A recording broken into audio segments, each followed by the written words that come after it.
बिस्मिल्लाहिर्रहमानिर्रहीम अस्सलाम वालेकुम।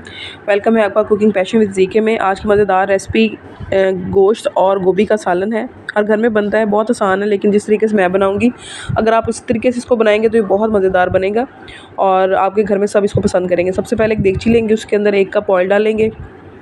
ऑयल गर्म हो जाएगा तो 2 बड़े साइज़ के प्याज जो बारीक बारीक काट के मैंने इसके अंदर ऐड कर दिए हैं, इनको फ्राई करना शुरू कर देंगे। 2 हरी मिर्चें दरमियान में से कट लगा के मैंने फ्लेवर के लिए ऐड किए हैं। थोड़ा सा इनको फ्राई करेंगे, प्याज का कलर बहुत लाइट ब्राउन हम लेके आएंगे। फिर इसके बाद 1 बड़ा चम्मच भर के अदरक और लहसुन का पेस्ट डाल देंगे। प्याज ज़्यादा हम फ्राई नहीं करेंगे, बहुत लाइट कलर रखना है, इससे हमारा गोभी का कलर बहुत अच्छा आएगा। इसको 2 से 3 मिनट इसका कच्चापन दूर करने के लिए भून लेंगे। फिर इसके बाद 1 किलो गोश्त लिया मैंने, अच्छी तरह धो के खुश करके रख लिया था, इसको डाल देंगे। 3 से 4 मिनट हमने इस चिकन को अच्छी तरह इसकी भुनाई करनी है कि इसका कलर चेंज हो जाए, जैसे कि आप स्क्रीन पर देख रहे हैं। इसके बाद मैंने 2 टीस्पून इसके अंदर सूखा धनिया जो होता है उसका पाउडर डाल दिया है। फिर मैंने 2 टीस्पून इसके अंदर नमक के ऐड किए हैं, हस्बे ज़ायका आप नमक ऐड कर सकते हैं। ये 2 चीज़ें डाल के मैंने इसको थोड़ा सा इसकी भुनाई की। फिर मैंने इसके अंदर डाला है ज़ीरा, 1 टीस्पून मैंने इसके अंदर ज़ीरा डाल दिया है, कोई गरम मसाला नहीं डाला, बाकी गरम मसाले नहीं डाले। फिर इसके बाद मैंने 1 बड़ा साइज़ का टमाटर लिया, 3 से 4 हरी मिर्ची ली, उनको काट के डाल दिया है। ये 2 टीस्पून मैं इसके अंदर ऐड करूँगी लाल दड़ा मिर्च, 1 टीस्पून इसके अंदर ऐड करेंगे पिसी हुई लाल मिर्च और 1 ही टीस्पून मैं इसके अंदर ऐड करूँगी हल्दी का। 1 से 1.5 टीस्पून हम इसके अंदर हल्दी का कलर के लिए ऐड करेंगे। और इसके अलावा मैं जो बाकी खड़े मसाले होते हैं वो उनमें कोई भी ऐड नहीं कर रही। ये एक सब्ज़ी है जो कि जितने हम सादा तरीके से इसको बनाएंगे उतनी ही ये मज़ेदार बनेगी।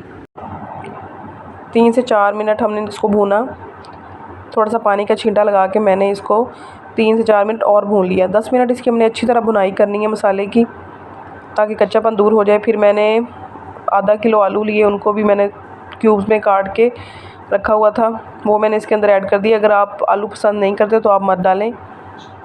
फिर मैंने इसके अंदर आधा किलो गोभी डाल दी है, बड़े साइज़ में मैंने उसके थोड़े बड़े बड़े टुकड़े रखे हुए थे काट के, जैसे कि आपको नज़र आ रहे हैं, तो वो मैंने इसके अंदर ऐड कर दी। इसको सिर्फ हम 1 से 2 मिनट इसको भूनेंगे, ज़्यादा नहीं भुनाई करेंगे। फिर मैंने 2 गिलास इसके अंदर पानी ऐड कर दिया है। पानी हम बहुत ज़्यादा ऐड नहीं करेंगे, वरना हमारा जो गोभी है वो ज़्यादा गल जाएगी और जो कि बिल्कुल भी अच्छी नहीं लगेगी। बस इतना पानी डालना है जितना आपको नज़र आ रहा है मेरी स्क्रीन पे। 2 गिलास पानी डालने के बाद मैं इसको ढक के 10 मिनट के लिए रख दूँगी। मीडियम टू हाई फ्लेम पे इसको हम कुक करेंगे। ढक्कन दे दिया मैंने। 10 मिनट बाद चेक किया तो पानी इसका तकरीबन 50% खुश्क हो चुका है। अभी कुछ पानी हमारा बाकी है, इसको मैं ढक्कन उतार के पानी को खुश्क करूँगी।